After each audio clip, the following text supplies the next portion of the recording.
86 de la lectura pública de la Biblia, de este challenge denominado Toda la Biblia Juntos. Soy Mimi Giulia y hoy vamos a comenzar con el Salmo 105. Y es una canción de gratitud a Dios por todas las veces que Él intervino a favor de su pueblo y las maravillas y los milagros que hizo a lo largo de la historia. Y me encanta que nosotros también podamos hacer lo mismo. Yo creo que si nos ponemos a recordar todas las cosas lindas que hizo Dios en nuestra vida, sale de manera espontánea palabras de gratitud hacia Él. Continuamos con nuestra lectura y escucha en 1 Corintios, capítulo 27, versículos del 16 al 34 y también el capítulo 28, donde nos cuentan quiénes fueron los jefes de las tribus del pueblo de Israel, quiénes fueron los funcionarios que estuvieron a cargo en el reinado de David y una serie de consejos que le da y instrucciones que le da David a su hijo Salomón. Y hay muchas que son muy buenas y le cuenta también por qué él se va a encargar de construir el templo de Dios. Pero hay una que te quiero compartir y que le prestes especial atención. Le dice a David a Salomón: aprende a conocer íntimamente al Dios de tus antepasados, ámalo con todo tu corazón y sírvelo con una mente dispuesta. Qué gran consejo que le da, que por supuesto también es para nosotros, pero que nosotros lo tengamos presente también para compartirlo con otras personas. Creo que es de los mejores consejos que podemos dar. Y por supuesto vamos a terminar en el Nuevo Testamento con Romanos capítulo 7, versículo 7 hasta el versículo 13, donde Pablo se cuestiona o se plantea y empieza a preguntar acerca de la ley de Dios y él dice cómo la ley de Dios revela el pecado que hay en nosotros. De esta manera comenzamos con la lectura pública de la Biblia de hoy. El libro de Salmos, capítulo 105.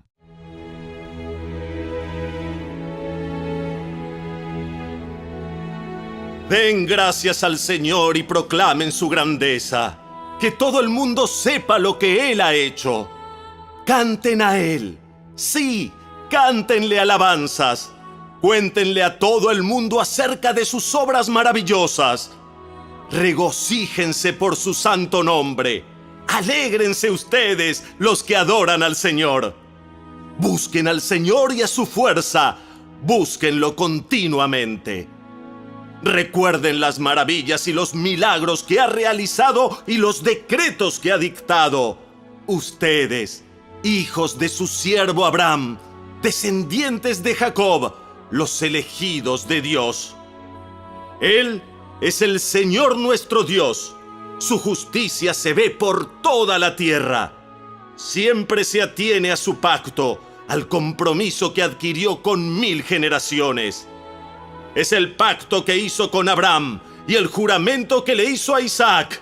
Se lo confirmó a Jacob como un decreto y al pueblo de Israel como un pacto eterno. Te daré la tierra de Canaán como tu preciada posesión. Eso lo dijo cuando eran unos pocos, un pequeño grupo de extranjeros en Canaán. Anduvieron de nación en nación, de un reino a otro. Sin embargo, Él no permitió que nadie los oprimiera. A favor de ellos, les advirtió a los reyes: no toquen a mi pueblo elegido ni hagan daño a mis profetas. Mandó hambre a la tierra de Canaán y cortó la provisión de alimentos.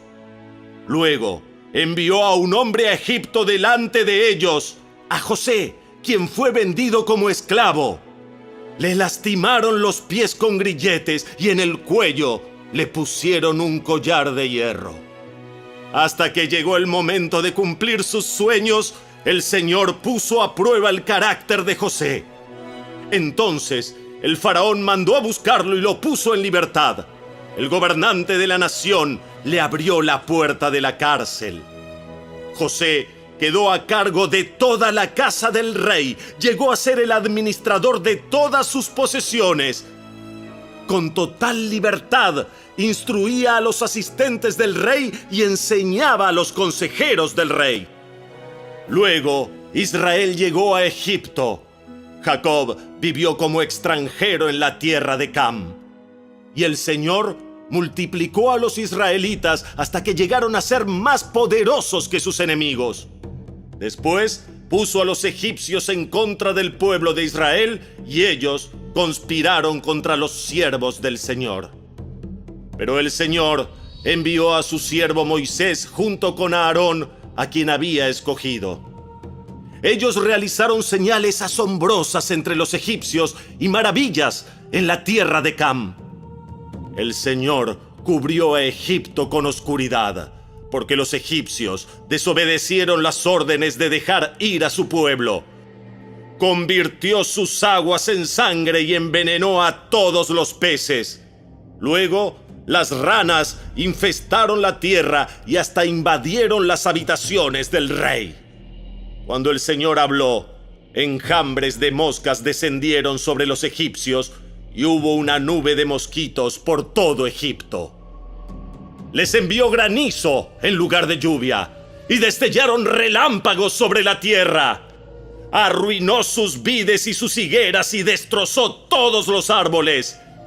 Habló y vinieron oleadas de langostas, langostas jóvenes en cantidades innumerables. Se comieron todo lo verde que había en la tierra y destruyeron todos los cultivos de los campos. Después mató al hijo mayor de cada hogar egipcio, el orgullo y la alegría de cada familia. El Señor sacó a su pueblo de Egipto cargado de oro y de plata, y ni una sola persona de las tribus de Israel siquiera tropezó. Egipto se alegró cuando se fueron, porque les tenía mucho miedo. El Señor desplegó una nube sobre ellos para que los cubriera, y les dio un gran fuego para que iluminara la oscuridad. Ellos le pidieron carne, y Él les envió codornices. Les sació el hambre con maná, pan del cielo. Partió una roca y brotó agua a chorros que formó un río a través de la tierra árida y baldía. Pues recordó la promesa sagrada que le había hecho a su siervo Abraham. Así que sacó a su pueblo de Egipto con alegría, a sus escogidos con gozo. Les dio las tierras de las naciones paganas y cosecharon cultivos que otros habían sembrado. Todo eso sucedió para que siguieran los decretos del Señor y obedecieran sus enseñanzas. Alabado sea el Señor.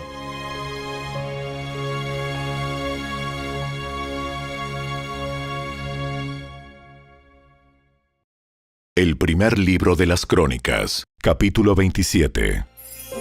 Estos fueron los jefes de las tribus de Israel. Tribu Rubén, jefe Eliezer, hijo de Sicri. Tribu Simeón, jefe Cefatías, hijo de Maaca. Tribu Leví, jefe Asabías, hijo de Kemuel. Tribu Aarón, los sacerdotes, jefe Sadoc. Tribu Judá, jefe Eliú, un hermano de David. Tribu Isaacar, jefe Omri, hijo de Micael. Tribu Zabulón, jefe Ismaías, hijo de Abdías. Tribu Neftalí, jefe Jerimot, hijo de Asriel. Tribu Efraín, jefe Oseas, hijo de Asasías. Tribu Manasés al occidente, jefe Joel, hijo de Pedaías. Tribu Manasés de Galaad al oriente, jefe Ido, hijo de Zacarías. Tribu Benjamín, jefe Jaasiel, hijo de Abner. Tribu Dan, jefe Azareel, hijo de Jeroam. Estos fueron los jefes de las tribus de Israel.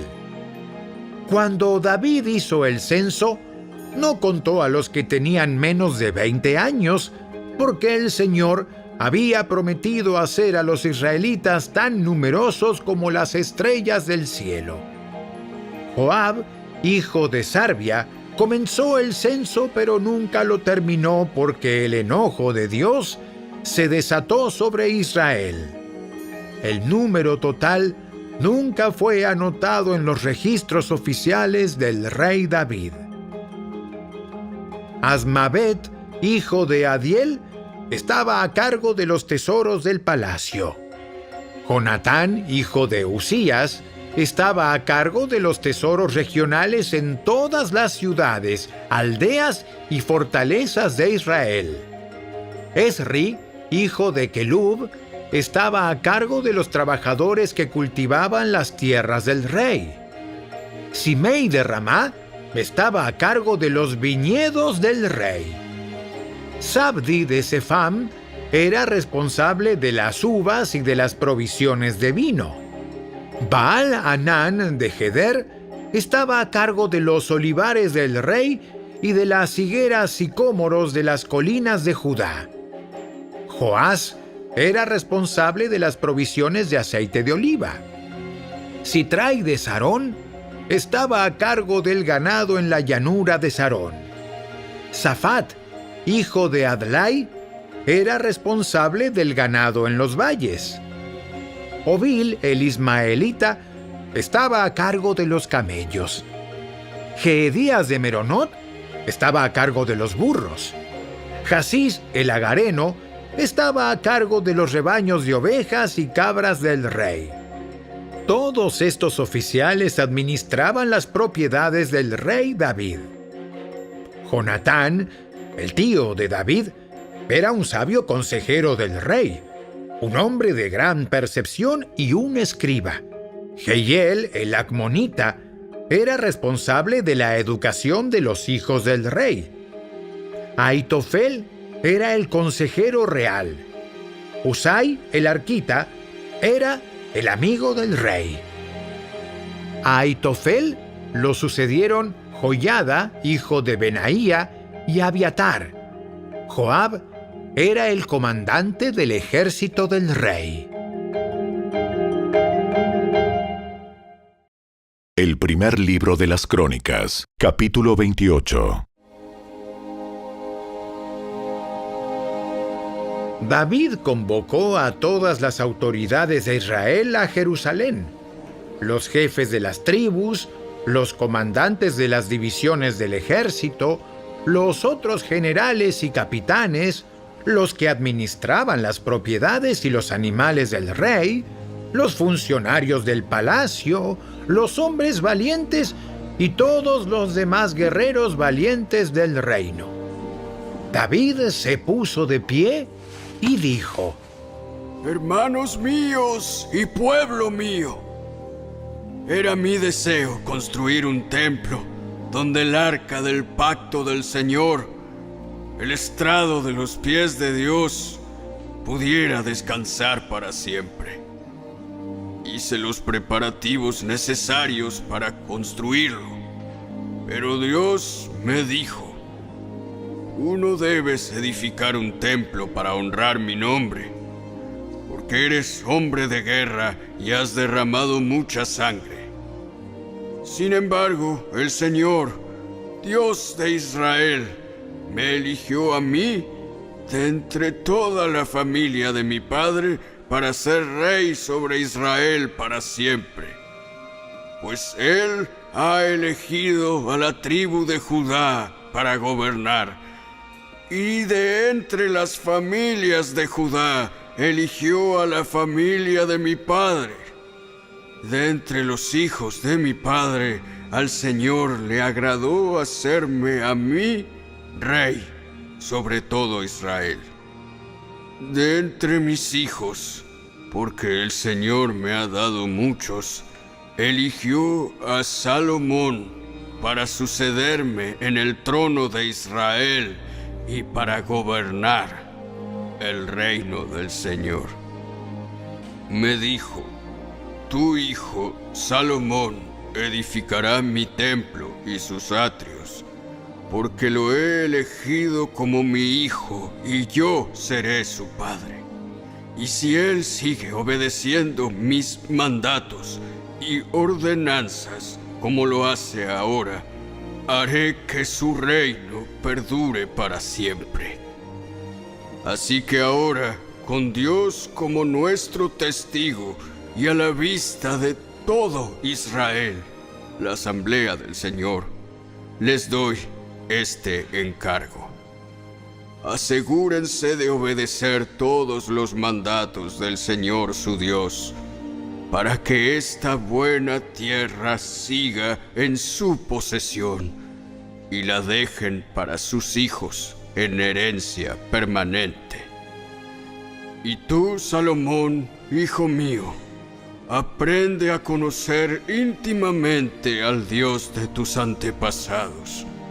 Adóralo y sírvelo de todo corazón y con una mente dispuesta, pues el Señor ve cada corazón y conoce todo plan y pensamiento. Si lo buscas, lo encontrarás, pero si te apartas de él, te rechazará para siempre. De modo que toma esto en serio. El Señor te ha elegido para construir un templo como su santuario. Sé fuerte y haz el trabajo. Entonces David le dio a Salomón los planos para el templo y sus alrededores, que incluían la antesala, los depósitos, las habitaciones de la planta alta, las habitaciones interiores y el santuario interior, el cual era el lugar de la expiación. David también le dio a Salomón todos los planos de lo que tenía en mente para los atrios del templo del Señor, para las habitaciones exteriores, para los tesoros y para los cuartos de las ofrendas dedicadas al Señor. El rey también le dio a Salomón las instrucciones sobre el trabajo de las diferentes divisiones de sacerdotes y de levitas en el templo del Señor, y dejó especificaciones para los artículos del templo que debían usarse para la adoración. David también dio instrucciones referentes a cuánto oro y cuánta plata debía usarse para hacer los artículos necesarios para el servicio en el templo. Le indicó a Salomón la cantidad de oro que se necesitaba para los candelabros y las lámparas de oro, y la cantidad de plata para los candelabros y las lámparas de plata según la función de cada uno. Designó la cantidad de oro para la mesa donde se colocaría el pan de la presencia y la cantidad de plata para las otras mesas. David también indicó la cantidad de oro para los ganchos de oro macizo utilizados para manejar la carne de los sacrificios y para los tazones, las jarras y la vajilla, así como la cantidad de plata para cada uno de los platos. Especificó la cantidad de oro refinado para el altar del incienso. Finalmente, le dio un plano para la carroza del Señor, es decir, los querubines de oro cuyas alas se extendían sobre el arca del pacto del Señor. Cada detalle de este plan lo recibí por escrito de la mano del Señor. David siguió diciendo: Sé fuerte y valiente y haz el trabajo. No tengas miedo ni te desanimes, porque el Señor Dios, mi Dios, está contigo. Él no te fallará ni te abandonará. Él se asegurará de que todo el trabajo relacionado con el templo del Señor se termine correctamente. Las diferentes divisiones de sacerdotes y levitas servirán en el templo de Dios.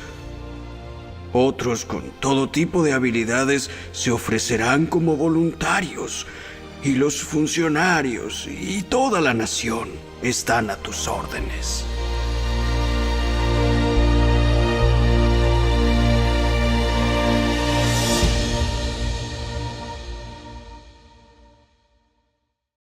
La carta del apóstol Pablo a los Romanos, capítulo 7. Ahora bien, ¿acaso sugiero que la ley de Dios es pecaminosa? De ninguna manera. De hecho, Fue la ley la que me mostró mi pecado. Yo nunca hubiera sabido que codiciar es malo si la ley no dijera, no codicies. Pero el pecado usó ese mandamiento para despertar toda clase de deseos codiciosos dentro de mí. Si no existiera la ley, el pecado no tendría ese poder. Hubo un tiempo en que viví sin entender la ley. Sin embargo, cuando aprendí, por ejemplo, el mandamiento de no codiciar, el poder del pecado cobró vida. Y yo morí. Entonces me di cuenta de que los mandatos de la ley que supuestamente traían vida, trajeron en cambio muerte espiritual. El pecado se aprovechó de esos mandatos y me engañó. Usó los mandatos para matarme. Sin embargo, la ley en sí misma es santa y sus mandatos son santos, rectos y buenos. Pero ¿cómo puede ser? ¿Acaso la ley que es buena provocó mi muerte? Por supuesto que no. El pecado usó lo que era bueno a fin de lograr mi condena de muerte. Por eso podemos ver qué terrible es el pecado. Se vale de los buenos mandatos de Dios para lograr sus propios fines malvados.